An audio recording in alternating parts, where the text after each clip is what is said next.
जरा सोचो, एक ऐसी दुनिया जहाँ पर लड़कियों के खूबसूरत होने पर उनसे ब्यूटी टैक्स लिया जाता था। पर क्या ये चीजें एक्चुअल करेंसी को चेंज भी कर पाएंगी, इस बारे में तो पता करना पड़ेगा। कहानी की शुरुआत में हमें जापान का एक ऑफिस दिखाया जाता है और उस कंपनी का मैनेजर सभी एम्प्लॉयज पर गुस्सा हो रहा था क्योंकि वो सब जल्दी जल्दी काम नहीं कर रहे थे। सारे एम्प्लॉयज तो उस मैनेजर से परेशान हो गए थे। पर जब एक ब्यूटीफुल लड़की जिसका नाम आइको होता है वो मैनेजर के सामने आ गई थी, पर मैनेजर तो आइको को डांटने के बजाय उससे बहुत ही अच्छी तरीके से बात करने लगता है। वो तो उल्टा आइको को सॉरी कहता है इस बिहेवियर के लिए। लेकिन अब आइको की कलीग्स उसे देखकर काफी जलने लगती हैं क्योंकि वो सब कितना भी काम कर ले वो मैनेजर उनसे कभी सेटिस्फाई होता ही नहीं था। पर आइको को हमेशा स्पेशल अटेंशन मिलती थी। आइको से किसी भी टाइप की गलती हो जाए वो मैनेजर जरा भी उसे नहीं डांटता था। लेकिन सिर्फ ऑफिस में ही नहीं बल्कि बाहर भी आइको को सभी स्पेशल अटेंशन देते थे क्योंकि वो अपनी कलीग से भी बहुत ज्यादा ब्यूटीफुल थी। यहाँ तक कि जब वो सब रेस्टोरेंट में खाना खाने जाते थे तब आइको को एक्स्ट्रा पुडिंग कॉम्प्लीमेंट के नाम पर मिलती थी क्योंकि वो बाकी सभी से बहुत ही ज्यादा खूबसूरत थी। आइको के कलीग ये डिस्क्रिमिनेशन देखकर बहुत ज्यादा दुखी होते हैं। एक दिन आइको को सेल्समैन रोककर उसे अपना 2 प्रोडक्ट दे देता है, लेकिन वही आइको के कलीग को सिर्फ एक ही प्रोडक्ट मिलता है। और अब तो ये सारी चीजें पूरी दुनिया में फैल गई थी। सभी लोग ब्यूटीफुल औरतों को काफी स्पेशल ट्रीटमेंट दे रहे थे। यहाँ पर जापानीज गवर्नमेंट की एक कमेटी बैठती है और उनका प्राइम मिनिस्टर गिरती हुई करेंसी को ठीक करने के लिए देश के नए टैक्स रूल बताता है। वो कहते हैं कि अब सभी ब्यूटीफुल औरतों को ब्यूटी टैक्स देना पड़ेगा, मतलब कि जो जितना खूबसूरत होगा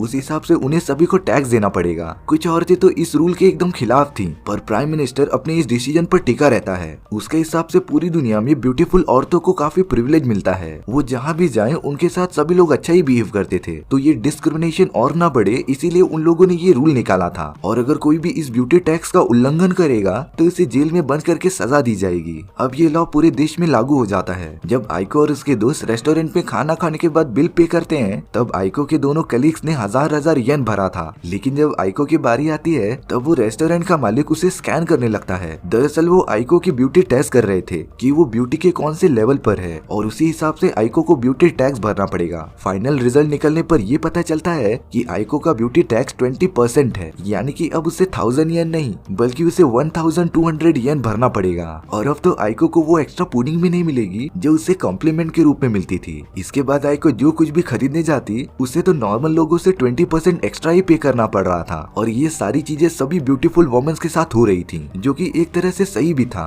मंथ के एंड पर जब आइको को अपनी सैलरी मिलती है तब वो ये देखकर शॉक हो गई थी कि उसकी सैलरी पहले से बहुत ही ज्यादा कम हो गई थी। वो तो गुस्से में मैनेजर के पास चली जाती है और इस बारे में पूछती है। तभी मैनेजर आइको को बताता है कि सैलरी में भी ब्यूटी टैक्स ऐड हो गया है, यानी कि आइको को 20% कम ही सैलरी मिलेगी। अब तो ये ब्यूटी टैक्स काफी खतरनाक हो गया था, इसीलिए आइको जैसी और भी ब्यूटीफुल औरतें इसके खिलाफ प्रोटेस्ट करती हैं। वो सब एक साथ ब्यूटी टैक्स ऑफिस में पहुंच गई थी और उन सभी से ये लॉ हटाने की मांग कर रही थी। तब वहाँ पर एक आदमी आइको को समझाता है कि ये सारी चीजें पर्पसफुली हो रही हैं, क्योंकि ब्यूटी टैक्स के आने से पहले सारी खूबसूरत औरतों को काफी ज्यादा प्रिविलेज मिलता था, पर अब सब कुछ नॉर्मल हो गया है। आइको जब इस बारे में डीपली सोचती है तब उसे पता चलता है कि ये सारी चीजें एक तरफ से सही भी हैं, क्योंकि बचपन में जब भी उससे कुछ गलती हो जाती थी तो आइको के फादर हमेशा उसके भाइयों को ही डांटते थे। कॉलेज में जब आइको अपने दोस्तों के साथ खाना खाने जाती थी तब कोई भी उसे बिल पे करने नहीं देता था, बल्कि वो हमेशा खुद ही पैसा देते थे, क्योंकि आइको उस टाइम पर भी बहुत ज्यादा ब्यूटीफुल थी। और यही बात ऑफिस में भी होती थी। आइको का मैनेजर हमेशा उसे स्पेशल ट्रीटमेंट ही देता था।